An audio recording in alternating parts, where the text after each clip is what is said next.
Vaping से हमारे शरीर को क्या नुकसान पहुंचता है? क्या ये हमारी बॉडी के लिए नुकसानदायक है? और अगर नुकसानदायक है तो कितनी नुकसानदायक है? क्या वैपिंग से सिगरेट का नशा छुड़वाया जा सकता है? ऐसे बहुत सारे सवाल हैं। सिगरेट और वेप। वेप ये एक इलेक्ट्रॉनिक डिवाइस होता है जो अलग-अलग शेप्स और अलग-अलग कलर्स में आता है। आजकल जेन जी और जेन अल्फा में तो कुछ ज़्यादा ही पॉपुलर है वेप। इसे सिगरेट से कम नुकसानदायक बता करके सोशल एक्सेप्टेंस दी जा रही है। तर्क कुछ ऐसा है, सिगरेट में टोबैको जलता है, स्मोक निकलता है, हजारों जानलेवा केमिकल्स निकलते हैं, इसलिए सिगरेट बहुत ज़्यादा नुकसानदायक है और इसीलिए मैं सिगरेट नहीं पीता हूँ। मैं तो सिर्फ वेप करता हूँ, जो कि एक फ्लेवर्ड लिक्विड है, फ्लेवर्ड क्लाउड है। ऑनेस्टली पहली नज़र में बात एकदम लॉजिकल लगती है। अब सिगरेट की जगह एक छोटा-सा इलेक्ट्रॉनिक डिवाइस जिसमें कोई फ्लेवर्ड लिक्विड है, तो फिर प्रॉब्लम क्या है? और असली सवाल यहीं से शुरू होता है। अगर वैप सिगरेट नहीं है, तो क्या सिगरेट नहीं होना सुरक्षित होने की गारंटी है? इसका जवाब भारत में कानूनी रूप से पहले ही दिया जा चुका है। 2019 में प्रोहिबिशन ऑफ इलेक्ट्रॉनिक सिगरेट मतलब ई-सिगरेट, वैप भारत में प्रोड्यूस करना, इंपोर्ट करना, बेचना, डिस्ट्रीब्यूट करना, स्टोर करना, ये सब लीगली बैंड है। लेकिन एक रिसर्च में पाया गया कि भारत में ई-सिगरेट बेचने वाले 83 से ज़्यादा ऑनलाइन स्टोर्स पाए गए। यानी कानूनन जो चीज़ पूरी तरह से बैंड है, ऑनलाइन उसकी अवेलेबिलिटी बेहद आसान है। आज हम कोई स्लोगन नहीं बनाएंगे। आज इस क्लाउड के अंदर घुसकर ये जानेंगे वेब की असली केमिस्ट्री क्या है। जानेंगे कि हीटिंग के बाद क्या होता है और ये जो क्लाउड, जैसे आप वेपर कहते हैं, ये हमारे शरीर के अंदर जाकर हमारे शरीर के साथ करता क्या है। सबसे पहले सिगरेट और वेप का बुनियादी फर्क समझिए। सिगरेट में प्योर टोबैको होता है और इसकी मात्रा काफ़ी ज़्यादा होती है। ये टोबैको जलता है और जलते वक्त इसका टेम्परेचर लगभग 800 डिग्री सेल्सियस तक पहुंच जाता है, जिससे 7000 से ज़्यादा केमिकल्स निकलते हैं। ये केमिकल्स हमारे शरीर में अंदर जाकर क्या करते हैं, ये किसी से छुपा हुआ नहीं है। जबकि वैप में टोबैको की मात्रा कम होती है, या यूं कहें कि टोबैको डायरेक्ट नहीं होता। टोबैको का जो मेन कॉन्स्टिट्यूएंट है निकोटिन, वो होता है। दूसरा, निकोटिन को जलाया नहीं जाता है, वेपोराइज किया जाता है। इसमें वेपर्स बनती है, इसीलिए ये जो डिवाइस है इसे वैप कहते हैं। हीटिंग कॉइल की मदद से एक लिक्विड को गर्म किया जाएगा और उस हीटिंग से बनता है एरोसॉल। टेक्निकली से एरोसॉल कहा जाता है। एक कॉमन आदमी धोखे में इसको भाप कहता है, वेपर कहता है, और यहीं से कॉमन लॉजिक शुरू होता है कि जब कुछ जल ही नहीं रहा है तो फिर ये हार्मफुल कैसे हुआ। लेकिन अलग अलग स्टडीज में ये पाया गया कि जिस रूम में या जिस जगह पर वैपिंग की जाती है वहां की हवा में निकोटिन और छोटे छोटे पार्टिकल्स मतलब पार्टिकुलेट्स की संख्या बढ़ जाती है। इसलिए जिसे आप क्लाउड समझते हैं, जिसे आप भाप समझते हैं, वो क्लाउड नहीं है, वो एरोसोल है। तो सवाल पैदा होता है कि अगर बॉटल के अंदर पानी नहीं है तो क्या है।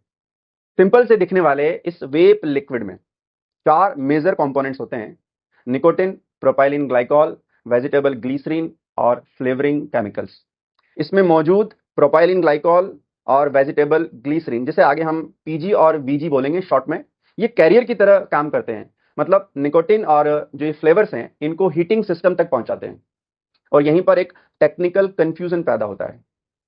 एक्चुअली ये जो ग्लाइकॉल और ग्लीसरीन है, पीजी वीजी, ये डेली रूटीन लाइफ में हमारे बहुत सारे खाने पीने की चीजों में इस्तेमाल होते हैं। मतलब ये एडिबल है। तो एक आम आदमी क्या सोचेगा कि जो फूड सेफ है, मतलब जिसे हम खा सकते हैं, उसे इनहेल करने में, ब्रीथ के साथ फेफड़ों तक पहुंचाने में नुकसान क्या है। अगर इन्हें फूड पाइप में डाला जा सकता है तो विंड पाइप में भी डाल सकते हैं। लेकिन नहीं, क्योंकि फूड सेफ होने का मतलब ये नहीं है कि आप उसे लंग्स में एज इट इज यूज कर सकते हैं। यहाँ एक इंटरेस्टिंग कंपोनेंट है जिसे केमिकल फ्लेवर्स कहते हैं। मार्केट में आज कंपनीज अलग अलग फ्लेवर्स में वेप अवेलेबल करवाती है। बबलगम, रास्पबेरी, मैंगो आइस, पान मसाला, वाटरमेलन, और यहीं से पूरी पिक्चर बदल जाती है। क्योंकि हमारा टीन इन फ्लेवर्स की तरफ अच्छा खासा आकर्षित होता है। गर्ल्स को भी कोई प्रॉब्लम नहीं है, फ्लेवर्स ही तो हैं, और इन्हें इनहेल करने में भी मजा आता है। यहीं पर सिगरेट के पहले पफ और वेप के पहले पफ का बुनियादी फर्क समझिए।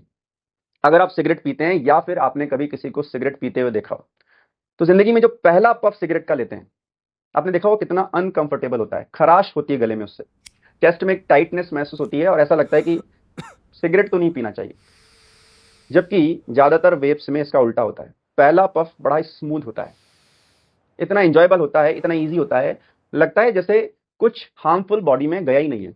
और यहीं सबसे बड़ा ट्रैप, सबसे बड़ा धोखा पैदा होता है।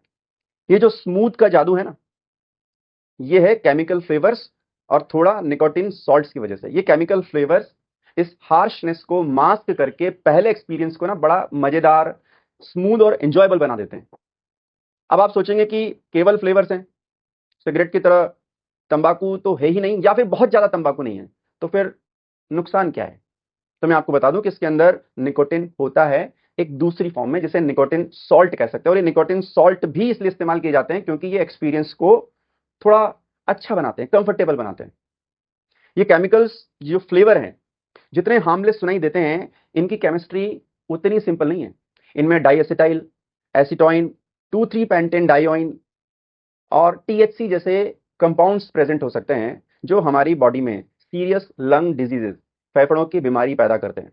डाइएसिटाइल पॉपकॉर्न लंग कॉज करता है। तो अब आप समझ गए होंगे कि फ्लेवर्स सिर्फ टेस्ट नहीं है। अब आता है इन्वेस्टिगेशन का एक जरूरी हिस्सा, हीटिंग के बाद होने वाला केमिकल ट्रांसफॉर्मेशन।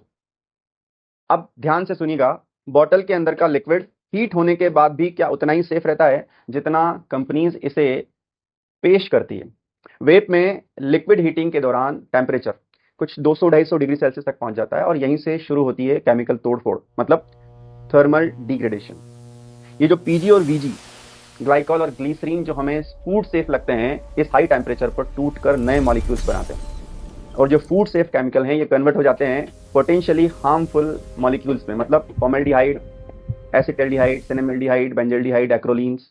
और ये सारे जो सब्सटेंसेस मैंने बोले हैं, ये जाने माने कार्सिनोजेंस हैं। फेफड़ों की सीरियस बीमारियां पैदा करते हैं, हमारे सेंट्रल नर्वस सिस्टम यानी ब्रेन को भी अफेक्ट कर सकते हैं। एक्सपेरिमेंटल रिसर्च में इनका संबंध कैंसर से भी जोड़कर देखा गया है। तो अब आपको ये समझ में आ गया होगा कि बॉटल का लिक्विड जितना सिंपल दिख रहा है, उससे कहीं ज्यादा अलग और कॉम्प्लेक्स है। सवाल यह है कि हीटिंग के बाद अंदर जो बनता है, उसे नजरअंदाज करके वैप को सिर्फ फ्लेवर्ड लिक्विड समझना पूरी केमिकल स्टोरी को मिस करने जैसा है।